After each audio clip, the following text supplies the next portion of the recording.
The Adventures of Pinocchio by Carlo Collodi. Chapter 18. Crying as if his heart would break, the Marionette mourned for hours over the length of his nose. No matter how he tried, it would not go through the door. The Fairy showed no pity toward him, as she was trying to teach him a good lesson, so that he would stop telling lies, the worst habit any boy may acquire. But when she saw him, pale with fright and his eyes half out of his head with terror, she began to feel sorry for him and clapped her hands together. 1,000 woodpeckers flew in through the window and settled themselves on Pinocchio's nose. They pecked and pecked so hard at that enormous nose that in a few moments it was the same size as before. "How good you are, my Fairy!" said Pinocchio, drying his eyes. "And how much I love you!" "I love you, too," answered the Fairy. "And if you wish to stay with me, you may be my little brother, and I'll be your good little sister." "I should like to stay, but what about my poor father?" "I have thought of everything. Your father has been sent for, and before night he will be here." "Really?" cried Pinocchio joyfully. "Then, my good Fairy, if you are willing, I should like to go to meet him. I cannot wait to kiss that dear old man, who has suffered so much for my sake." "Surely. Go ahead, but be careful not to lose your way. Take the wood path and you'll surely meet him." Pinocchio set out, and as soon as he found himself in the wood, he ran like a hare.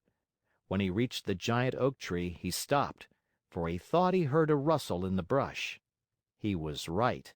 There stood the Fox and the Cat, the two traveling companions with whom he had eaten at the Inn of the Red Lobster. "Here comes our dear Pinocchio!" cried the Fox, hugging and kissing him. "How did you happen here?" "How did you happen here?" repeated the Cat.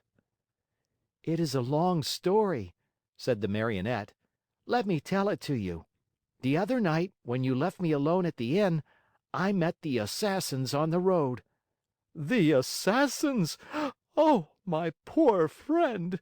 And what did they want?" "They wanted my gold pieces." "Rascals!" said the Fox. "The worst sort of rascals," added the Cat. "But I began to run," continued the Marionette, "and they after me, until they overtook me and hanged me to the limb of that oak." Pinocchio pointed to the giant oak nearby. "Could anything be worse?" said the Fox. "What an awful world to live in! Where shall we find a safe place for gentlemen like ourselves?" As the Fox talked thus, Pinocchio noticed that the Cat carried his right paw in a sling. "What happened to your paw?" he asked. The Cat tried to answer, but he became so terribly twisted in his speech that the Fox had to help him out. "My friend is too modest to answer. I'll answer for him.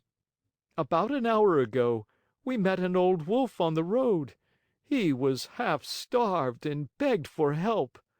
Having nothing to give him, what do you think my friend did out of the kindness of his heart? With his teeth, he bit off the paw of his front foot and threw it at that poor beast, so that he might have something to eat." As he spoke, the Fox wiped off a tear. Pinocchio, almost in tears himself, whispered in the Cat's ear, "If all the cats were like you, how lucky the mice would be!" "And what are you doing here?" the Fox asked the Marionette. "I am waiting for my father, who will be here at any moment now." "And your gold pieces?" "I still have them in my pocket, except one which I spent at the Inn of the Red Lobster." "To think that those 4 gold pieces might become 2,000 tomorrow! Why don't you listen to me? Why don't you sow them in the field of wonders?" "Today it is impossible. I'll go with you some other time." "Another day will be too late," said the Fox. Why? Because that field has been bought by a very rich man, and today is the last day that it will be open to the public." How far is this field of wonders? "Only 2 miles away. Will you come with us? We'll be there in half an hour. You can sow the money, and after a few minutes, you will gather your 2,000 coins and return home rich. Are you coming?" Pinocchio hesitated a moment before answering, for he remembered the good fairy, old Geppetto, and the advice of the Talking Cricket. Then he ended by doing what all boys do when they have no heart and little brain. He shrugged his shoulders and said to the Fox and the Cat, "Let us go. I am with you." And they went. They walked and walked for a half a day at least, and at last they came to the town called the City of Simple Simons. As soon as they entered the town, Pinocchio noticed that all the streets were filled with hairless dogs yawning from hunger, with sheared sheep trembling with cold, with combless chickens begging for a grain of wheat, with large butterflies unable to use their wings because they had sold all their lovely colors, with tailless peacocks ashamed to show themselves, and with bedraggled pheasants scuttling away hurriedly, grieving for their bright feathers of gold and silver, lost to them forever.